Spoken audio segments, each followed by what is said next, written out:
Hai teman-teman, sebelumnya perkenalkan kami dari kelompok 4 yang beranggotakan saya sendiri, Ismail Nur Arufa, Meka Dina Setianingsih, Dwi Rahayu, Rohma Milya Utami, dan Lina Anggita Ahsani. Kami akan menjelaskan materi tentang hakikat bahasa Indonesia, fungsi bahasa, sifat bahasa, dan kedudukan bahasa di era revolusi 4.0 di sekolah dasar. Nah, untuk penjelasannya, silahkan disimak video berikut ya. Selamat menonton. Nah, pada pertemuan kali ini kita akan membahas mengenai hakikat bahasa Indonesia. Apa sih sebenarnya bahasa itu? Pada dasarnya, bahasa merupakan sistem tanda bunyi yang disepakati untuk dipergunakan oleh para anggota kelompok masyarakat tertentu dalam bekerja sama, berkomunikasi, dan mengidentifikasi diri. Pengertian bahasa jika dijawab melalui 3 sudut pandang adalah sebagai berikut. Pertama, bahasa sebagai istilah. Sebagai istilah, bahasa dapat memiliki pengertian yang bersifat umum khusus dan abstrak konkret. Secara umum, pengertian bahasa dalam kalimat itu memiliki pengertian yang luas karena meliputi berbagai macam bahasa. Bahasa dalam arti khusus hanya merujuk pada bahasa tertentu. Yang kedua, bahasa sebagai sistem. Artinya, bahasa terdiri atas unsur-unsur atau komponen-komponen yang secara teratur tersusun menurut pola tertentu dan membentuk satu kesatuan. Dan yang ketiga, bahasa sebagai alat. Artinya, bahasa digunakan sebagai alat komunikasi, baik itu secara lisan maupun tertulis. Selanjutnya, kita akan membahas mengenai fungsi bahasa. Fungsi bahasa secara umum dibedakan menjadi dua, yaitu fungsi bahasa sebagai sarana dan fungsi bahasa sebagai bentuk dasar ujaran. Fungsi bahasa sebagai sarana adalah yang pertama, sebagai alat komunikasi. Manusia adalah makhluk sosial, maka dari itu manusia butuh sarana berkomunikasi antara individu satu dengan individu yang lainnya. Bahasa digunakan untuk percakapan. Dalam konteks ini, bahasa memiliki fungsi sebagai sarana interaksional dan transaksional. Yang kedua, bahasa berfungsi untuk mengeksistensikan diri. Manusia mempunyai sifat ingin diakui oleh individu yang lain. Bahasa berfungsi untuk mengeksistensikan diri sebagai individu ke individu yang lain. Tanpa ada bahasa, komunikasi dan bentuk ekspresi dari manusia ke manusia yang lain akan terkendala. Selanjutnya, bahasa sebagai bentuk dasar ujaran berfungsi sebagai pembeda manusia dengan makhluk yang lain. Manusia tidak bisa belajar bahasa selain bahasa manusia, karena bahasa adalah alat ujar atau alat ucap antar manusia dengan manusia yang lain. Selain itu, tatanan bahasa yang kita gunakan berbeda dengan bahasa yang digunakan oleh makhluk lain.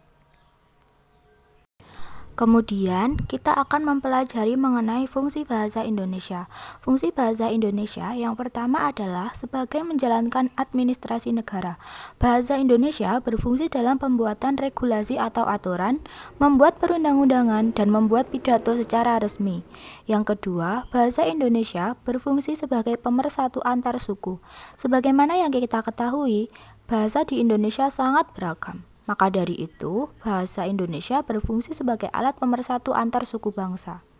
Yang ketiga, fungsi bahasa Indonesia adalah sebagai penampung kebudayaan di Nusantara. Yang keempat, fungsi bahasa Indonesia adalah sebagai identitas bangsa Indonesia. Dan yang terakhir, fungsi bahasa Indonesia adalah sebagai kebanggaan bangsa Indonesia. Nah, selanjutnya, sifat-sifat bahasa. Sifat bahasa adalah tanda khas yang hanya ada pada bahasa, sehingga dapat membedakan dengan sesuatu hal yang lain. Ada 12 sifat bahasa yang akan dibahas.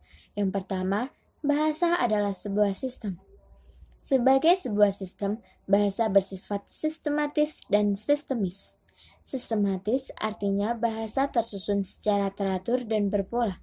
Sedangkan sistemis artinya bahasa tersusun dari beberapa subsistem. Yang kedua, bahasa berwujud lambang. Lambang dalam bahasa Indonesia dikenal dengan simbol. Ditinjau dari ilmu bahasa, lambang dapat berbentuk abjad, angka, dan pelafalan. Berikutnya, sifat bahasa yaitu berupa bunyi.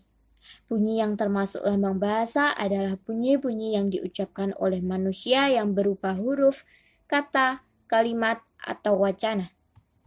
Yang keempat, bahasa bersifat arbitrer atau mana suka. Arbitrer dalam bahasa artinya tidak adanya hubungan wajib antara lambang bahasa seperti huruf, angka, dan bunyi dengan konsep dari lambang tersebut.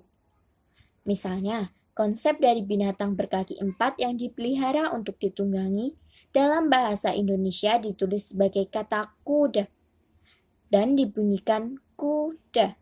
Sedangkan dalam bahasa lain, seperti bahasa Jawa ditulis dengan kata jaran dan dibunyikan dengan kata jaran. Hal ini dapat dibuktikan bahwa walaupun hewannya sama, tetapi dilambangkan dengan tulisan ataupun lisan secara berbeda. Sifat bahasa yang kelima yaitu bermakna. Makna adalah pengertian yang diberikan pada suatu bentuk kebahasaan. Bentuk kebahasaan sering disebut dengan satuan kebahasaan yang berupa morfem, kata, frasa, klausa, kalimat, dan wacana. Yang keenam, bahasa bersifat konvensional. Konvensional artinya berdasarkan pemufakatan atau kesepakatan suatu kelompok.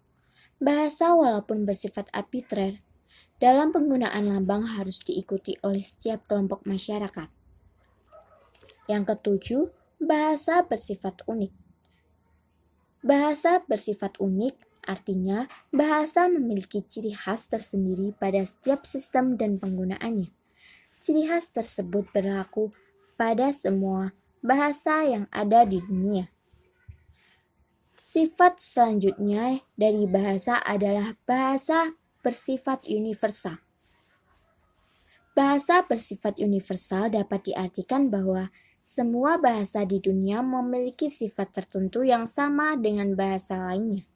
Contoh, ciri universal pada bahasa adalah adanya bunyi bahasa yang berupa vokal dan konsonan pada semua bahasa di dunia. Sifat bahasa yang kesembilan yaitu produktif.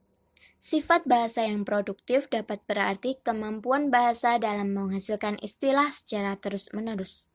Contohnya nih, huruf yang terdiri dari A, H, N, T, dan U dapat membentuk kata Tuhan, hutan, hantu, dan tahun. Begitupun dengan penggabungan huruf lain yang membentuk kata, kemudian kalimat, paragraf, hingga wacana.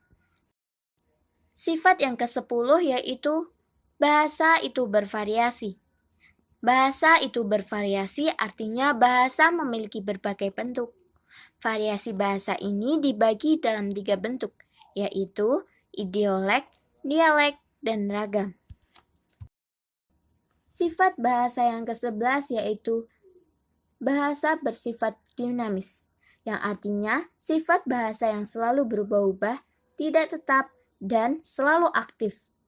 Bahasa yang bersifat dinamis tersebut berlaku pada semua sistem bahasa. Perubahan itu dapat berbentuk kemajuan, kemunduran, perluasan, atau penyempitan tergantung pada penggunaan bahasa. Dan yang terakhir adalah manusiawi. Bahasa bersifat manusiawi artinya bahasa itu hanya digunakan oleh manusia. Hewan tidak dikategorikan memiliki bahasa, sebab dalam berkomunikasi hewan hanya menggunakan gerak isyarat. Hewan tidak memiliki sistem berupa simbol. Yang terakhir, kedudukan bahasa Indonesia di era revolusi industri keempat. Bahasa Indonesia mempunyai kedudukan yang sangat penting seperti tercantum pada Ikrar ketiga Sumpah Pemuda yang berbunyi, "Kami, putra dan putri Indonesia, menjunjung bahasa persatuan bahasa Indonesia." Ini berarti bahwa bahasa Indonesia berkedudukan sebagai bahasa nasional dan kedudukannya berada di atas bahasa-bahasa daerah. Bahasa Indonesia berkedudukan sebagai bahasa nasional sesuai dengan Sumpah Pemuda Sidang Kedua. Bahasa Indonesia berkedudukan sebagai bahasa negara sesuai dengan Undang-Undang 1945.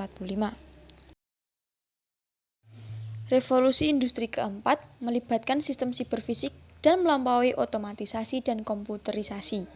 Kemajuan teknologi yang masuk di era digital ini berdampak pula dengan komunikasi manusia yang menggunakan bahasa sebagai medianya. Media sosial pun turut meramaikan era disruptif teknologi ini. Melihat bahasa yang kerap digunakan dalam media sosial seperti Facebook, Twitter, setidaknya telah membuka pemikiran kita tentang arti pentingnya moralitas bahasa. Maksudnya, bagaimana cara penggunaan bahasa itu tersampaikan, sikap berbahasa, dan estetika bahasanya. Moral bahasa menjadi sangat penting dalam peranata sosial maupun kultural di masyarakat. Nah, itu tadi materi yang dapat kami sampaikan.